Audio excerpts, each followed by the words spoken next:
Hi everyone, it's Noreen Campana coming to you from San Diego, California on a, somewhat sunny day today, about 70 degrees. I'm here to talk to you about 13 unsuperstitious ways to travel writing success.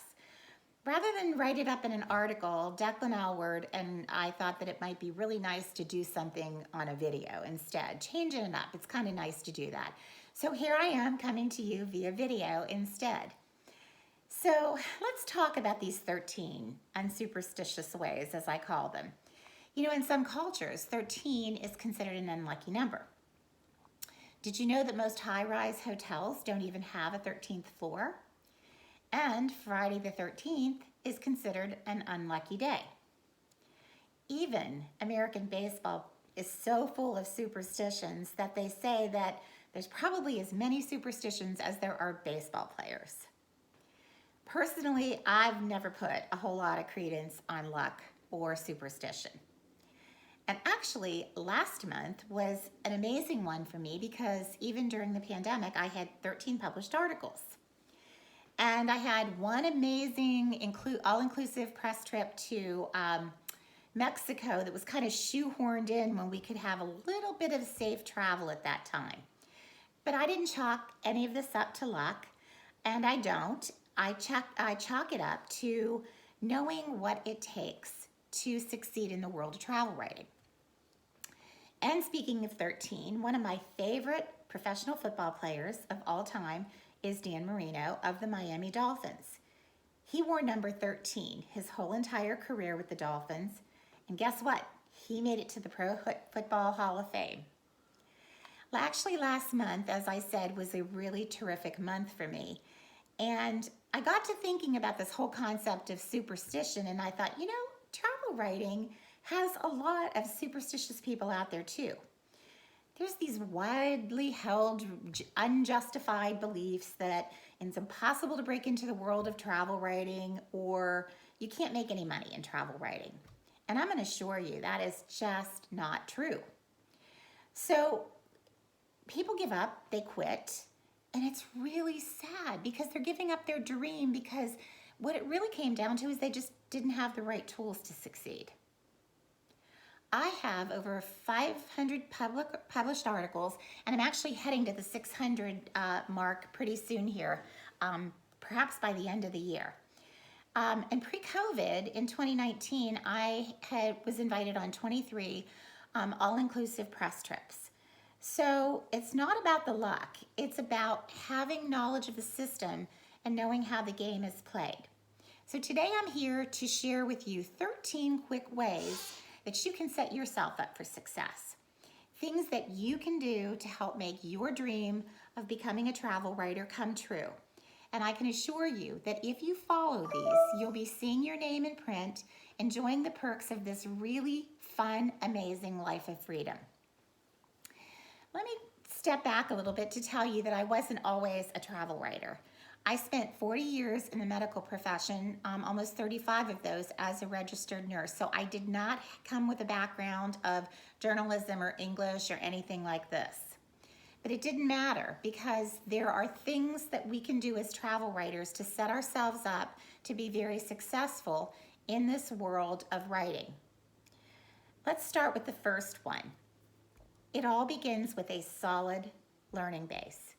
Mine was attending the Ultimate Travel Writers Workshop in 2014 right here in San Diego. I highly suggest that those of you who don't have any kind of a basis in travel writing, in launching yourself into this business, that you either sign up for an online travel writing program or look to join us this year in Alexandria, Virginia, when we do the Ultimate Travel Writers Workshop live. Well, we're hoping we can do it live again this year because this year we couldn't do it. So anyway, but this helps you learn the basics. You have to start with a firm foundation. Next, you want to start writing. The more you write, the easier it gets. You'll never forget the exhilaration of that first byline. None of us ever have. It's just incredible. And it will propel you onward. Mark Twain once said that the secret of getting ahead is getting started. Number 3, don't overthink it.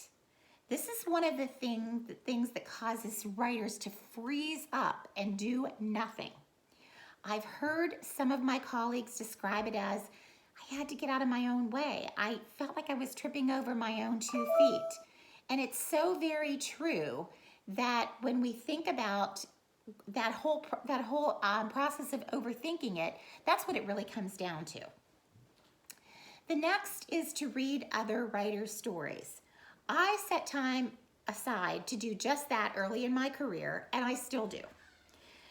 I want to know what makes a compelling story. What was it about that piece that drew you in when you saw that story? You know, good stories with good theming are the ones that get published. So pay attention to good writing. Next, I want to emphasize something that seems so simple, but it is so important, and that is to practice good grammar and good punctuation. These are the basics, and they should be a slam dunk. But I can't tell you the number of times that I read a story that comes either to me on the cafe or as an assistant editor for Food, Wine, and Travel magazine, and the writer hit the send button before they really kind of checked over the article. And here's an insider tip, ladies and gentlemen, editors don't really want to edit very much.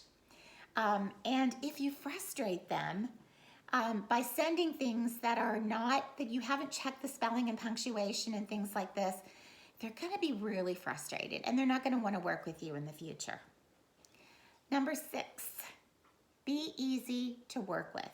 If an editor gives you feedback on your story or requests changes, just do it.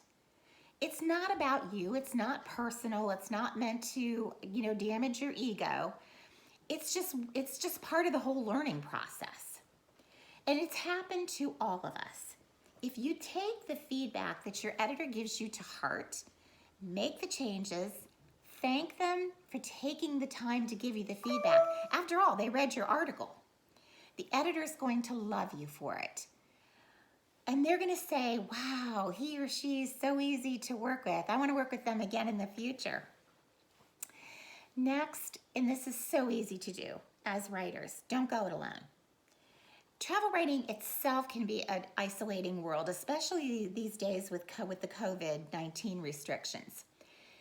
This is where it's important to join a formal or informal travel writing group. You need to be making personal connections with others in the travel writing world. 5 years ago, it's one of the reasons that I pioneered the Travel Writers Cafe with Great Escape Publishing. We made it a group for writers, editors, and tourism boards to interact, commiserate, share, and work with each other. No man is an island, and guaranteed when you join a group, like the Travel Writers Cafe, for example, you will not only find camaraderie, but someone to ask if you get stuck. And I always say, not if you get stuck, when you get stuck, because it's happened to all of us. We've all been there. And then you have someone who can help you. And a lot of people that can give you some really sound advice. Number 8, don't get hung up on a niche, depending upon where you live and where you've come from.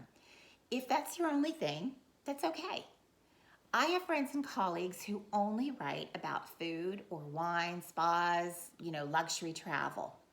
But as a freelancer or a newer freelancer breaking into the field, it's important that you stay open to writing for a myriad of venues because it opens you up to other opportunities.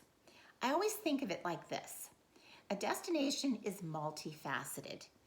There's often a history bent, food, fascinating museums, off the beaten path gold mines, and more at each of these places. If you can stay flexible and see the place through different mirrors, it's all the better. You will have more articles published and more opportunities, obviously, for those articles to be published. Next, we want to talk about something that I feel is so really important as well, and that is to write about what you know and what you love. Please don't try to fake something if it's not your thing.